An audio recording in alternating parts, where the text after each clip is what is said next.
drive-by. And that was really important.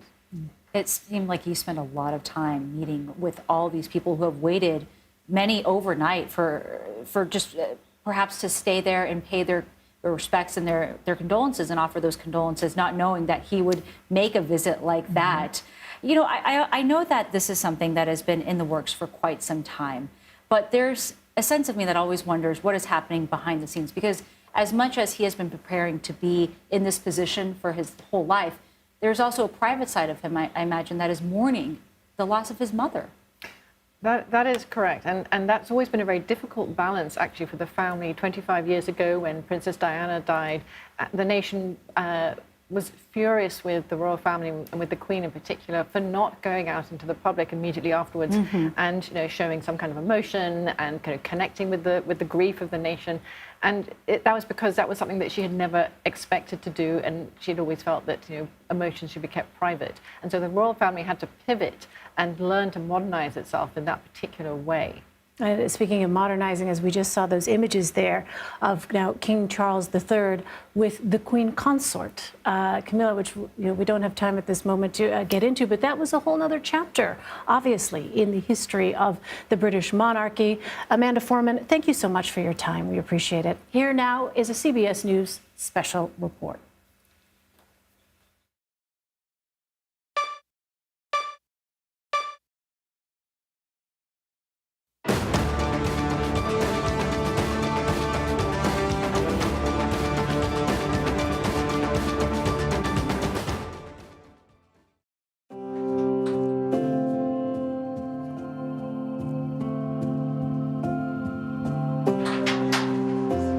This is a CBS News special report. I'm Nora O'Donnell here in London, outside Buckingham Palace. In just moments, Britain's King Charles III will speak to the British people and the world for the first time as king. It was recorded earlier today in the blue drawing room here at Buckingham Palace. And the people you can see outside are in mourning for the only monarch that most of them have ever known. And even though at 96 years old, this moment was inevitable, many here still in shock, because it's hard to imagine the country without her. She was, for Britain, reliable, steadfast, and committed. The Queen was a constant presence in a changing world. Well, now, a new age under a new king. In his speech today, King Charles will pay tribute to the Queen, his mother, and pledge his duty as the new monarch. We actually saw King Charles and Camilla, the new Queen consort, here at Buckingham Palace a few hours ago to chants of "God Save the King." Imagine the first time that has been uttered in more than 70 years. There you can hear it. The new king shook hands with some of the thousands of people outside mourning the death of Queen Elizabeth. There was even a moment when one woman embraced him for a kiss.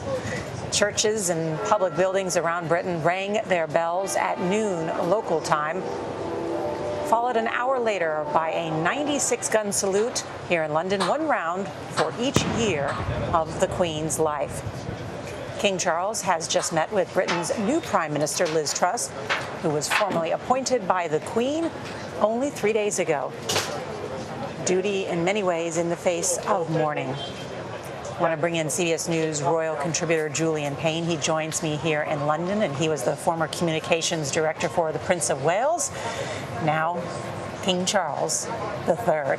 That's quite a heady moment even to say it, isn't it? I'm sure it's quite a change. Yes, for someone who worked so closely with him. And I know you've spoken with him in the past about what this moment would mean.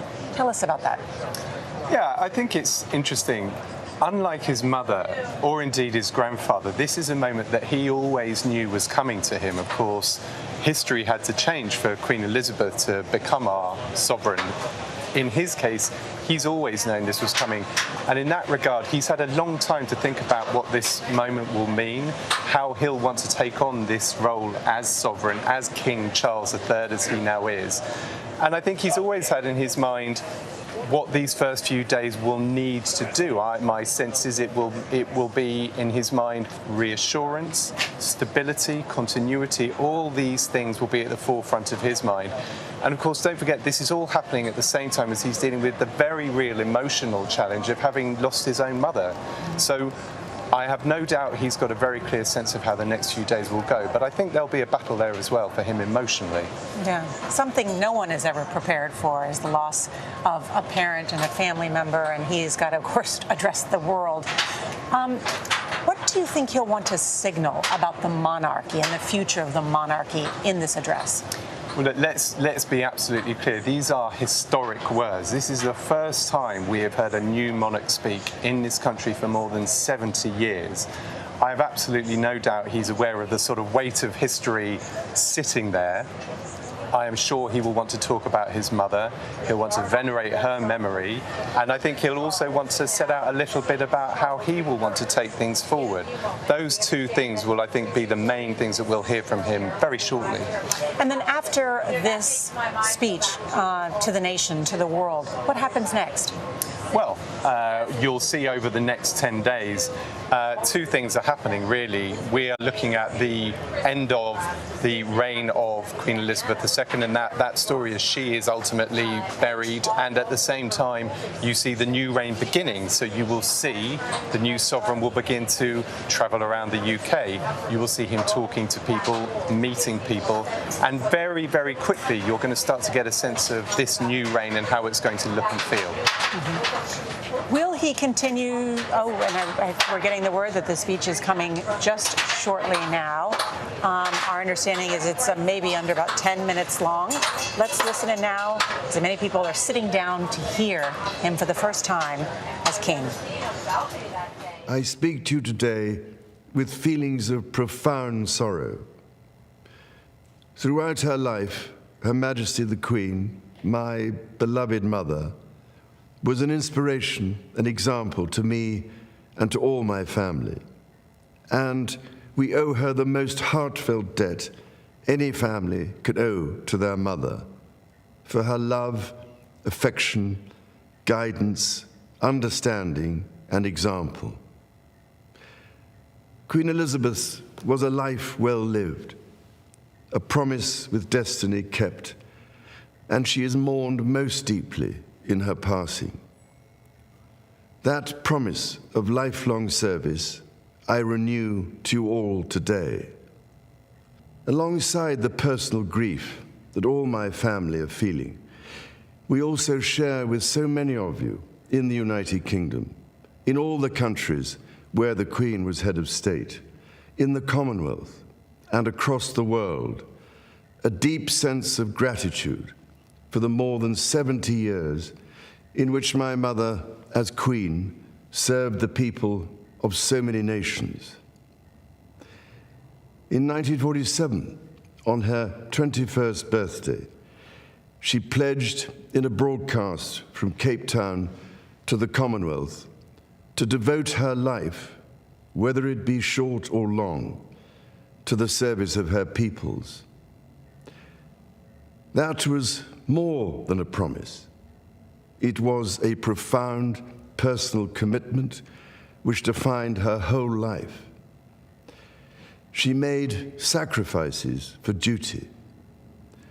Her dedication and devotion as sovereign never wavered through times of change and progress, through times of joy and celebration, and through times of sadness and loss. In her life of service, we saw that abiding love of tradition, together with that fearless embrace of progress, which makes us great as nations. The affection, admiration, and respect she inspired became the hallmark of her reign. And as every member of my family can testify, she combined these qualities with warmth, humor, and an unerring ability always to see the best in people. I pay tribute to my mother's memory, and I honor her life of service. I know that her death brings great sadness to so many of you, and I share that sense of loss beyond measure with you all. When the Queen came to the throne Britain and the world were still coping with the privations and aftermath of the Second World War, and still living by the conventions of earlier times. In the course of the last 70 years, we have seen our society become one of many cultures and many faiths. The institutions of the state have changed in turn. But through all changes and challenges, our nation and the wider family of realms, of whose talents, traditions, and achievements I am so inexpressibly proud, have prospered and flourished. Our values have remained and must remain constant. The role and the duties of monarchy also remain, as does the sovereign's particular relationship and responsibility towards the Church of England, the church in which my own faith is so deeply rooted. In that faith and the values it inspires, I have been brought up to cherish a sense of duty to others and to hold in the greatest respect the precious traditions, freedoms, and responsibilities of our unique history and our system of parliamentary government. As the Queen herself did with such unswerving devotion, I too now solemnly pledge myself, throughout the remaining time God grants me, to uphold the constitutional principles at the heart of our nation. And wherever you may live in the United Kingdom, or in the realms and territories across the world, and whatever may be your background or beliefs, I shall endeavor to serve you with loyalty, respect, and love, as I have throughout my life.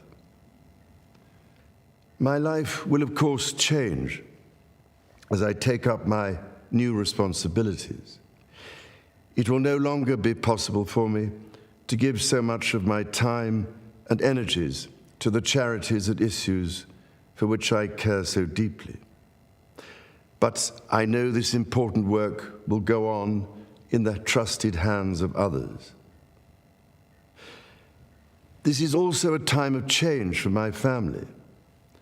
I count on the loving help of my darling wife, Camilla. In recognition of her own loyal public service since our marriage 17 years ago, she becomes my Queen Consort. I know she will bring to the demands of her new role the steadfast devotion to duty on which I have come to rely so much. As my heir, William now assumes the Scottish titles which have meant so much to me. He succeeds me as Duke of Cornwall and takes on the responsibilities for the Duchy of Cornwall, which I have undertaken for more than 5 decades. Today, I am proud to create him Prince of Wales, Tywysog Cymru, the country whose title I've been so greatly privileged to bear during so much of my life and duty. With Catherine beside him, our new Prince and Princess of Wales will, I know, continue to inspire and lead our national conversations, helping to bring the marginal to the centre ground where vital help can be given.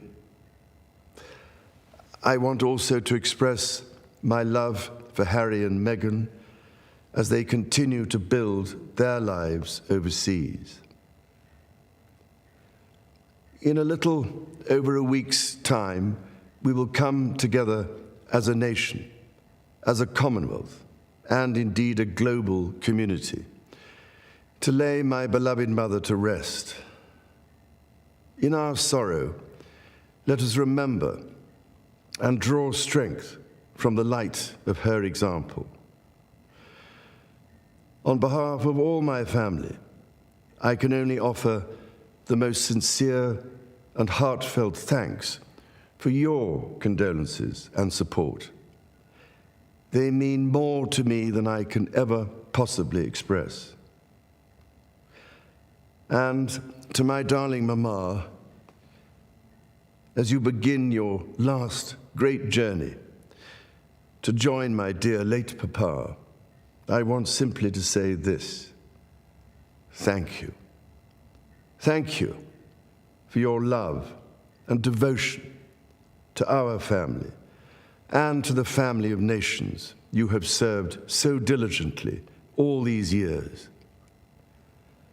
May flights of angels sing thee to thy rest.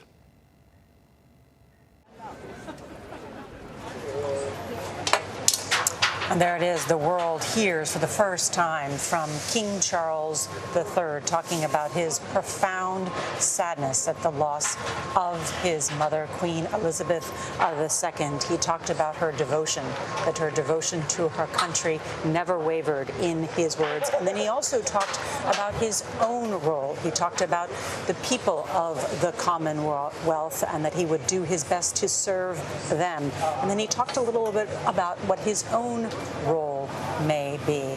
I want to bring in Julian, who remains here with us because you worked so closely with then Prince Charles.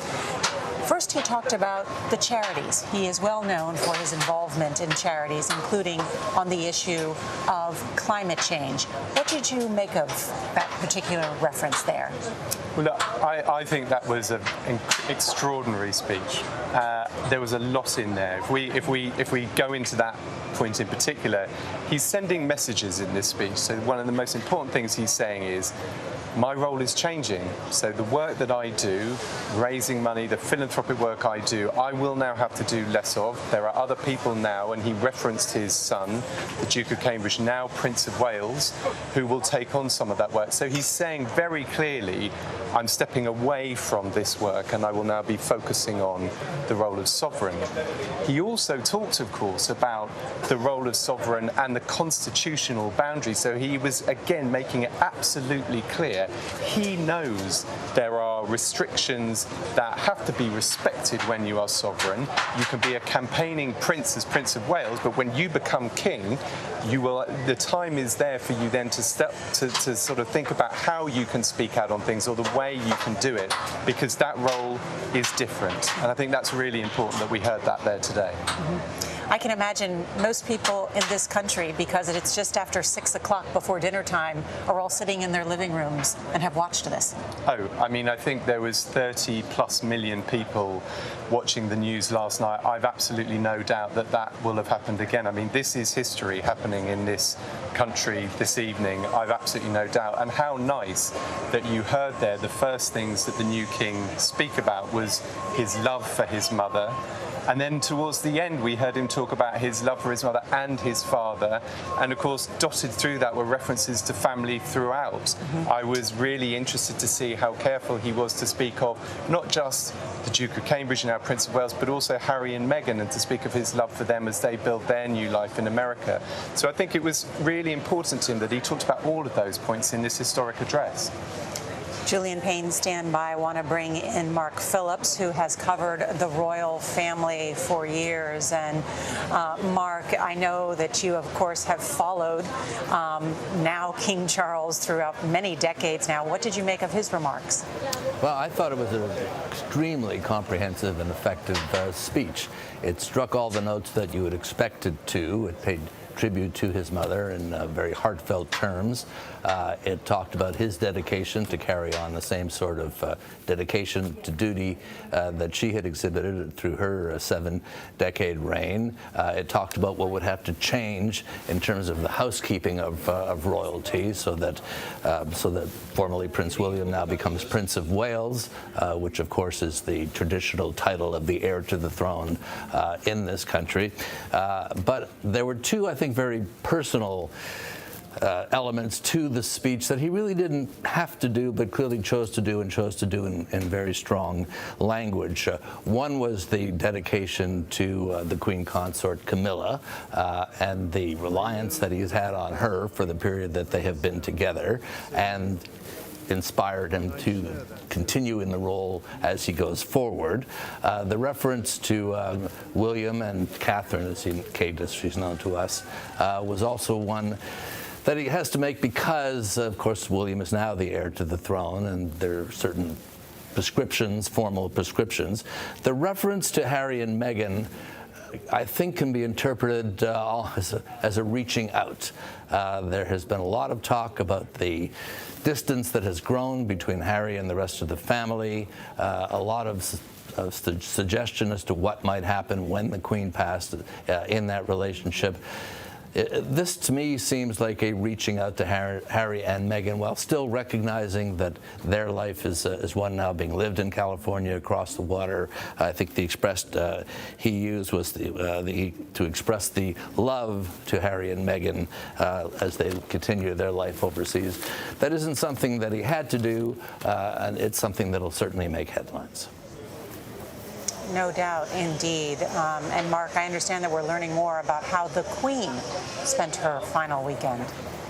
Well, we've learned in one report about the last few days that she spent at Balmoral, in which several people have reported that she seemed very with it, chirpy. It was one description that we heard, but it also turns out that the local vicar, the local cleric who was brought in to deliver a sermon at the Royal Chapel over the weekend, had a couple of meals with the Queen then in the palace, and he talked about, of course, she's a woman known for having had great faith, her lack of any fear, her not looking forward to, but her acceptance of the hereafter, with mentioning, of course, that it was as imminent as it proved to be, but that she was very much at peace with the idea of being at Balmoral, which was her favorite place, and that whatever would happen, and she was entirely okay with that. Yes, and that devotion to duty that King Charles talked about was evidenced in her working to the very end, welcoming, of course, the new Prime Minister. And then I thought standing there in her tartan skirt with her cane and her sweater in front of the fire and smiling broadly at the work that she does. We should also mention that the first public memorial for the Queen will take place in Scotland, where her long life ended. And Elizabeth Palmer is outside Holyrood House in Edinburgh, where the Queen's coffin will be brought over the weekend. And Liz, walk us through the schedule for the coming days. Well, it's going to be a whole series of events, a lot of very solemn pageantry. At the moment, the Queen's body is still at Balmoral, but it's expected shortly, perhaps even tomorrow, to be driven in a procession roughly 100 miles from that country estate that she loved so much here to the Scottish capital, and indeed to the royal residence behind me, which is called Holyrood House. There have been people coming to lay flowers all day. They're behind me, probably half a yard deep now, stretching all the way along the wall. Once she has rested in Holyrood House, there will be a procession to the great Gothic cathedral here in Edinburgh, St. Giles's, and a special service. During that service, there'll be something called the Vigil of the Princes. It's where the children of the royal family stand guard in a ceremonial sense over the coffin. In the past, it's just been the male members of the royal family, but perhaps this time Princess Anne will be included in that group. After that, the Queen's body will be flown to London, and that is going to be a multi-day lying in state in Westminster Hall, which is in the heart of the Houses of Parliament. And the palace says they're expecting hundreds of thousands of people to want to file past and pay their respects. So the lineups are going to be miles long, probably, and that will take place next week. After that's over, and it will last several days, 4 probably, then the Queen's body will be taken to Westminster Abbey for the grand state funeral, the royal funeral, and then finally she'll be laid to rest in Windsor next to her husband, Prince Philip, who died last year. Elizabeth, you did that schedule beautifully and succinctly, and gave everyone a wonderful preview of what's ahead. I mean, and as you can see, I mean, behind me here at Buckingham Palace, there are thousands and thousands of people here, and they were here late last night in the pouring rain as everyone wants to pay tribute to the Queen and get a sense of, as in many of these cases, be around other people as they are mourning and marking this particular moment. I want to bring in Roxana Saberi because she is outside Windsor Castle and has been speaking with people there. Good evening, Roxana. Good evening, Nora. A steady stream of people has been coming by here as well outside Windsor Castle, where the Queen spent so many of her childhood years as well as her more recent adult years. Some people have been taking photos, videos, or just standing in quiet reflection. But it's on the other side of the castle where people have been directed to lay flowers, and there are thousands of bouquets there as well as several cards that have been left behind. Some people have been seen hugging. We also saw some people crying. And what strikes me as really interesting, Nora, is that the crowd here is diverse. I spoke to some immigrants who said they didn't grow up with a monarch, but they are still in mourning. Spoke to an 85-year-old woman who lives nearby who fondly remembers driving to London in 1947 to wave at the Queen on her wedding day. And there was a 9-year-old boy who said he asked his mother to bring him here so that he could lay flowers. You know, King Charles just referred to the admiration and respect that his mother inspired, and some of the cards that we saw outside on the other side of the castle reflected that inspiration. One card said, "Thank you for your service. You were the glue that held us together. We are diminished without your loving and kind influence. Rest in peace, Your Majesty." Nora? Roxana Saberi outside Windsor Castle, and Julian Payne is with us. And for many Americans who are watching this, of course, Windsor Castle has been around for a very long time, but they most recently know is where Harry and Meghan got married. That's right. Yes. That's absolutely right. A very special day, and it's often said that when the British royal family does pageantry, it really is a spectacle, and that was an incredibly special day, a beautiful blue sky day, and a day of celebration really for everybody in the UK and of course around the world. Mm-hmm. And what did you make of King Charles? Mark Phillips called it an outreach, but it was also just a mention of both of his children. You could be viewed it as just as simply as that, mentioning his children and where they were in life. I think what's interesting about this is there are many people that try and put words into the mouth of the family, and actually the family very rarely talk about themselves. So you haven't seen the king speak about his son very often because he tends not to talk about his family. So what we've seen is a natural expression of love for both of his children, and I think that is perfectly natural and to be expected. But I think it's important that when he's making this historic address that he does speak about his love for his sons, his love for his wife, and of course his love for his mother and father as well. It felt very natural to me, I have to say, but as your colleague said, I've no doubt that lots of people are going to be speculating furiously about that for days to come. Mm-hmm. We talked about people at home in their living rooms watching, and of course members of Parliament suspended their eulogies to watch this, and we are told that many of them could be seen wiping away tears during the remarks. This is a country in mourning. Yeah, there's a lot of people that talk here at the moment about being overwhelmed with sense of emotion just out of nowhere, and these moments, and you see these crowds here, but in every town and village around the country, people will have their own memories of the Queen. They'll have their own thoughts about the future, and it is an emotional time for the country. You can absolutely feel it. For you too? Absolutely. I feel the same as everybody else. It's been an emotional time. But you know, I also have a real sense of hope, and listening to the new King's words there, I feel very optimistic, actually, that as we move forward, we have a new sovereign who is absolutely clear in what he is here to do. The duty and service will continue, and I feel very reassured by that. Julian, thank you for joining us on this very historic moment. We appreciate it.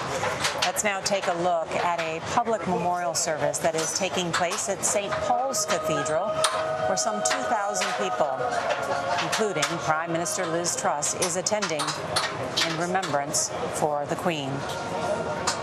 Our Coverage will continue on CBS News Streaming, your local news, and we will have much more tonight on the CBS Evening News. This has been a CBS News special report. I'm Nora O'Donnell in London.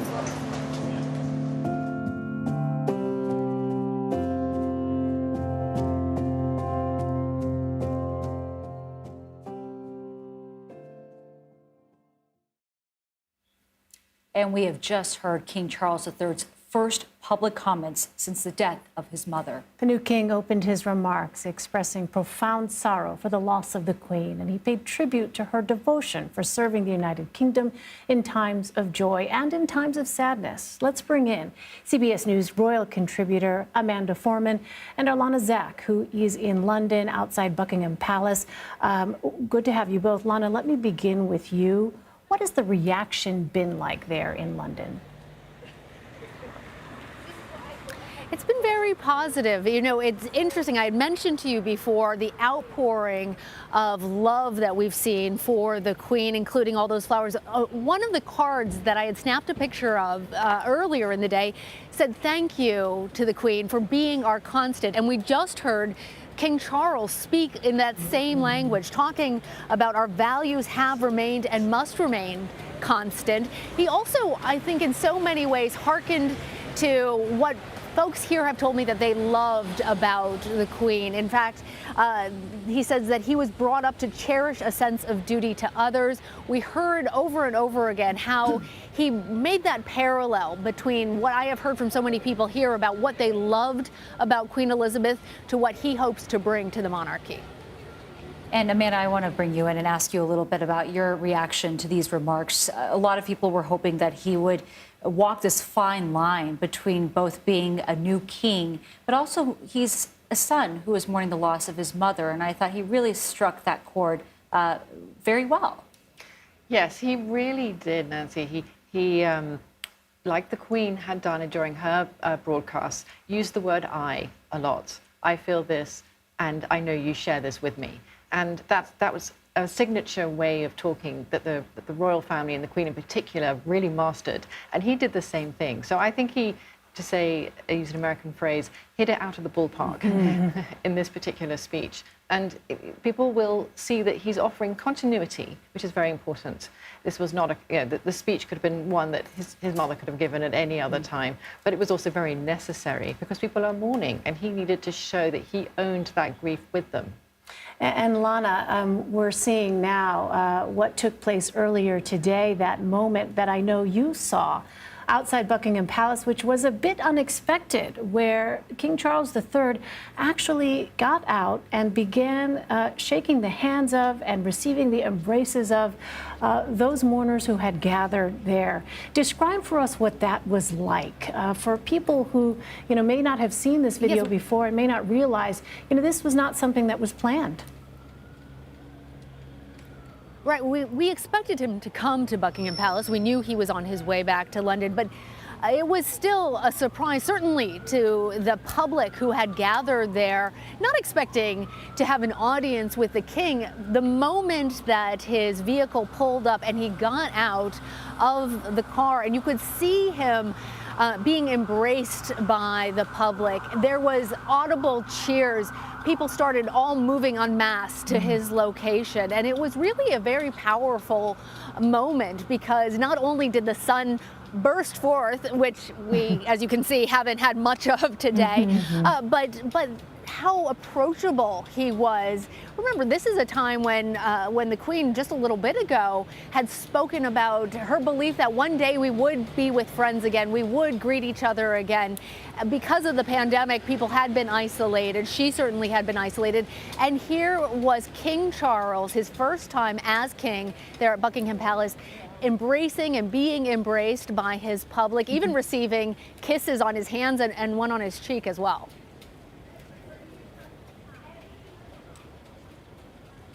All right. Apologies. We were being told that apparently the British Prime Minister just wrapped up some remarks at St. Paul's Cathedral just a moment ago. We know there are some 2,000 people gathered there. But Amanda, let me ask you a bit about, there's a bit of that service just a short time ago. This notion of connecting with the British people in a way that there are such high expectations for, given how beloved the Queen was. Talk to us about what you heard in the King's remarks that seemed to send a very clear signal about the direction he plans to take the monarchy. I heard him talk about the British in a different way, talking about many cultures and a people of many faiths. What did you hear in that speech? Yes, I heard that too, that he was determined to lay out exactly what is the monarchy for, that this will have been the unspoken question that he knows would have been asked, new king, new era, what does the monarchy do and why do we have one? And so he laid it out. First of all, he showed that the monarchy is there to rise above politics, to be a figurehead, to be a focus in times of joy, in times of sadness, and to be completely apolitical and non-partisan, number one. And number two, he said that the role of Prince William and Princess Wales is to help the marginalized, to bring the focus to those who are less privileged, bring it into the center, and to help them. So now we know what the monarchy is for. It's been an especially important note to mention, too, because it has not been smooth sailing for the monarchy and the royal family these past few years, especially. And there's been a lot of questions about what is the future of the royal family in the UK and the world. And so it seemed like he was addressing parts of that conversation right there, too. Which is an extremely important conversation. Britain's role in the world has been sometimes for the good and sometimes for the bad. And it has a colonial past, an imperial past, that it has to answer to. And while it can be difficult politically for governments to do that, the monarchy, and the Queen in particular, was able to address it head on. And she began that conversation in 2011 when she went to Ireland and addressed that difficult past. And it completely changed relations with that country. And we will now see more of that kind of conversation with the rest of the Commonwealth. Lana, what is the scene like now where you are? I know, obviously, nightfall is approaching quickly, but talk to me a little bit about the kinds of sentiments you're seeing expressed in, written form, in the flowers, I imagine, that are being left there, and what it is that people are saying at this moment. Well, and Elaine, we've been moving throughout the day to all different parts of London to have the opportunity to speak with different people, not just the folks who had gathered outside of Buckingham Palace, who obviously felt a kinship with the Queen, but even in speaking with people in various parts of London that aren't necessarily royal watchers, that they feel so moved by the Queen's passing, even if they were not supporters of the royal family necessarily, that they felt like there was something very special about this moment. The other thing that I just wanted to say that was so interesting too about his speech was in talking about the concept of family, the royal family. We heard the King talk about his mother in affectionate terms that might be unusual and certainly wouldn't have been what you would have heard from a king in previous iterations. His darling mama, talking about his late papa, and speaking about his own wife, the Queen Consort, and what a support she would be and has been to him, talking about his sons and how he was expressing, in some ways people are already starting to talk about what sounded like an outreach, an active outreach, hand extended to his younger son, Prince Harry. And all of that concept of family and bringing people here in London, throughout the Commonwealth, and really throughout the world, into what felt like a very intimate feeling of family that perhaps we were all part of, as opposed to it being more separate. And on that note, in bringing up Prince Harry and Meghan, but he also brought up, Amanda, now the new Prince of Wales and the new Princess of Wales, the first time that title has been given and bestowed in a few decades, or a couple decades now. And not to be too frivolous about it, it is kind of exciting to have a new Princess of Wales. It's been 25 years, and to have one who's so beautiful, looks so glamorous, wears such great dresses, it just brings a bit of sparkle into our lives, and it's kind of fun. And it's kind of fun, but as we were talking about off camera, Amanda, also purposeful as well. To the King's mission now of, as he talked about, having to turn more of his focus, away from those charitable responsibilities, and of course now to the duties of being king, that he now sort of expects, right? the prince and princess to take up those responsibilities and to bring in the marginalized and to ensure that the focus remains. Can you talk a bit about that? Yes, so we've already seen in the last 2 or 3 years Prince William, Prince of Wales and Princess of Wales taking up some of those responsibilities already, particularly in climate change, endangered animals, mental health in particular. And so we will see more of that. That is their role. They have shown themselves more than adequate to take it up. So I think that the British can feel confident that isn't going to change. It's only going to be more so. Sparkle and substance. Yeah. Amanda Foreman, thank you very much for joining us today. And Lana Zach, to you as well. And we will take a quick break and be right back. Stay with us. You're streaming CBS News.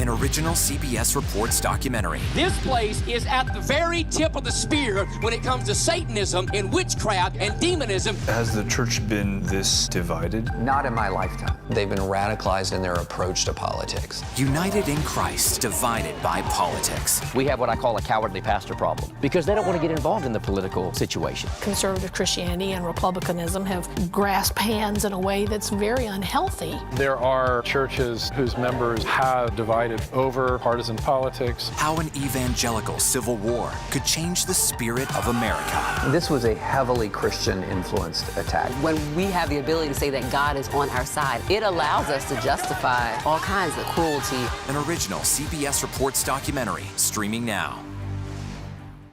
I'm Nora O'Donnell in our nation's capital. We're here at the White House with the President of the United States. Thanks for having me. I appreciate it. We've never done an interview like this before. That's correct. Tonight, a congressional investigation sparked by reporting from CBS News. What's your message to consumers? They need help now. Tell him I feel it. The CBS Evening News with Nora O'Donnell from Washington, D.C. on CBS and streaming on Paramount Plus. We will witness yet another moment in history. Want to go someplace new? Yeah, you do. See something new. Learn something new. Meet someone new. Nate B in the house. There's always something new under the sun. CBS Mornings, weekdays.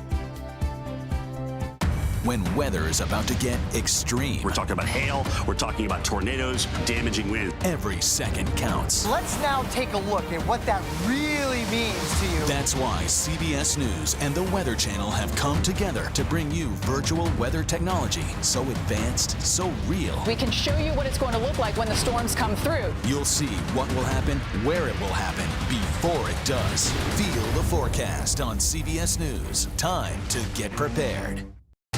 People from every corner of America facing challenges. Everyone is just looking for some type of connection. Just raise your hand and say, hey, I'd like to help. Coming together to find solutions. We are going to do something about it. Their stories are our stories. Welcome to Eye on America. Stream now on the free CBS News app.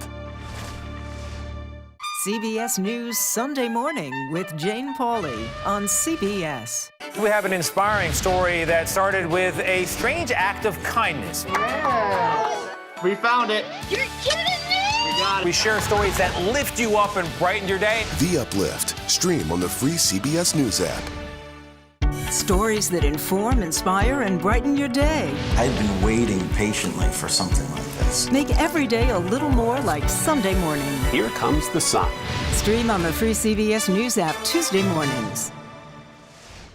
People around the globe are mourning the passing of Queen Elizabeth II. The hashtag Queen Elizabeth actually became the #1 worldwide trend on Twitter shortly after her death on Thursday. Other keywords connected to the longest reigning British monarch were also trending on social media, and those included Charles, royal family, and Lizzie.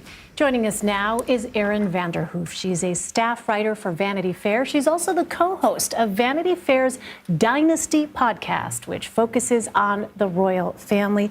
Erin, welcome. Thank you so much for being here. Thank you so much for having me, Nancy and Elaine. So I want to ask about the connection that this queen had, not just with the British people, but particularly here with Americans. You know, people outside the UK all around the globe are talking about the Queen's death and sending their tributes and condolences, but particularly so here. Why do you think that is, that people in the United States have been so transfixed with the Queen? Well, I think it's really important to remember that the Queen was reigning over Britain when Anglophone media took over the world and when Britain became such a huge source of pop culture.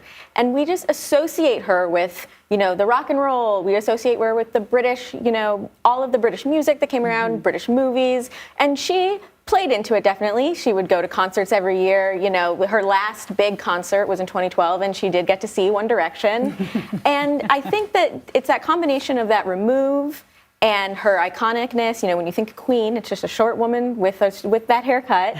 And the fact that people personally liked her, even in England where people don't, you know, they might be Republicans, they might believe that there shouldn't be a monarchy. I've heard so many people say, but I really liked her as a person. Yeah, she was such an institution after so many decades. So many people have just known her as a force in their lives, wherever they are in the world. What are some of the reactions that you've been hearing about from people, not only in the UK, but around the world? I think pretty much everybody who ever had an interaction with her is telling the story of it. You know, it was her style that she really wanted people to feel special when she was in their presence, but she did it in a kind of funny way where she would always make a little comment, a little wry remark, and so everybody's got a great little story about the Queen. I think one of the things you really see is that people who did award her, you know, who got awards from her, rather, you know, who got knighthoods, who got damehoods, they have been coming out and just saying, you know, everything that I've done for Britain, I did, you know, partially because the Queen was around in my childhood. I did partially because, you know, the nation that she built. You also, you know, get to see some really great fun. There have been a lot of fun tributes. You got, you know, Paris Hilton chimed in, and I think that, yeah, that she's just the most famous woman in the world, and I think, you know, everybody has a sort of, you know, tangential connection. You've seen even the corporations get involved. Right, and it's interesting to see across the spectrum, right, that connection that this Queen had. So you talk about her style, you talk about her warmth and this connection she had. Let's talk about King Charles III.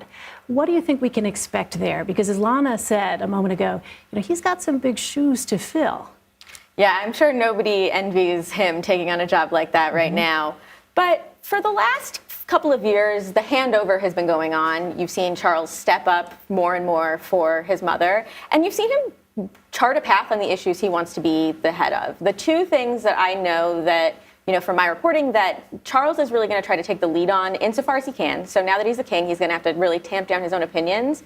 But he wants people of all faiths in Britain to know that he can represent them. He has a really, really close connection with the Muslim and the Sikh communities in Britain. And he really wants to be a person who can help Britain find a way forward on race. Last fall, he went to Barbados. And one of the things that he was really, really clear about was, you know, it used to be kind of, you could never imagine the heir to the throne just speaking openly about slavery.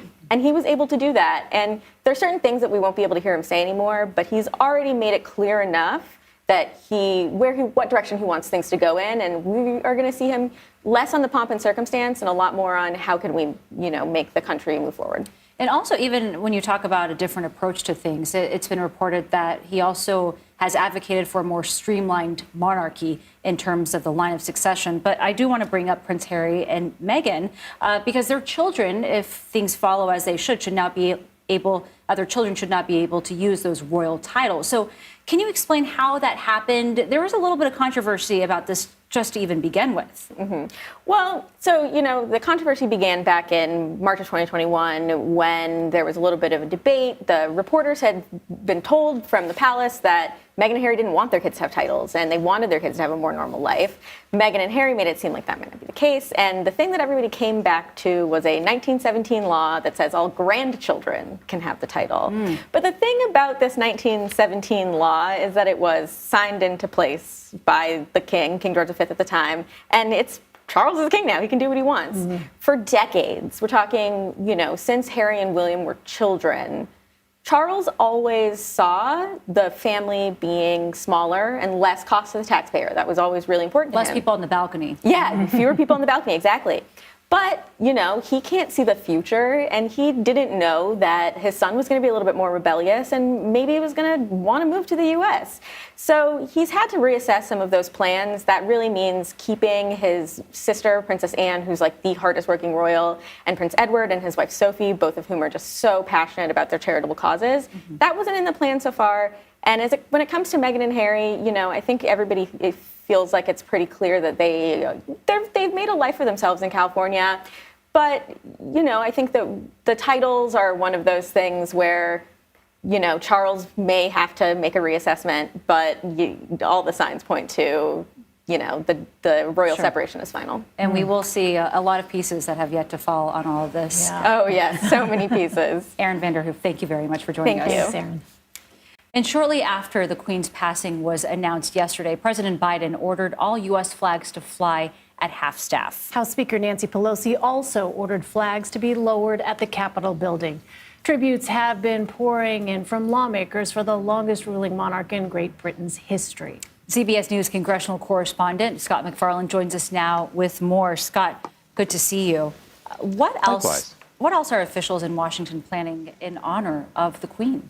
Well, first of all, we expect some formal legislation in the U.S. Congress, which is somewhat customary when somebody of this magnitude passes away. Perhaps Tuesday, perhaps Wednesday, a formal resolution of bereavement to honor Queen Elizabeth's life and her reign. That's likely to happen midweek. It will also be accompanied by any number of formal floor speeches in the U.S. House and other events in and around the Capitol. We also expect, as the flags fly at half-staff outside the Capitol, that delegations of members of Congress are planning to attend any proceedings, any events in Great Britain that honor the former Queen. What's more, even if there's not a formal congressional delegation, there'll be some members of Congress who want to attend this on their own dime, on their own time. At the British Embassy here in Washington, in Northwest Washington, D.C., they've opened the doors for a condolence book signing for members of the public to go in there, put their names in the book, share their condolences with the royal family, and of course the president planning some type of honor for the former Queen, likely a visit to Great Britain during proceedings there later this month. Well, Scott, we have heard from dozens of lawmakers so far who have spoken out about the Queen. What has stood out to you the most? Yeah, the symmetry in what everybody's saying. You know, at a moment when the politically toxic environment has everybody arguing over everything, there's a unanimity in the tributes being paid to Queen Elizabeth by Republicans, by Democrats, by longtime members of Congress, longtime government leaders, and those who've just arrived. Let's listen to the Senate Republican and Democratic leaders on the Senate floor earlier yesterday. She's been a historic friend of the United States. The decades of her reign have seen a profound deepening of the special relationship between our two countries that has literally changed the world. Her reign saw the dawn of the atomic age, the age of the internet, the fall of the Soviet Union, an unprecedented global pandemic.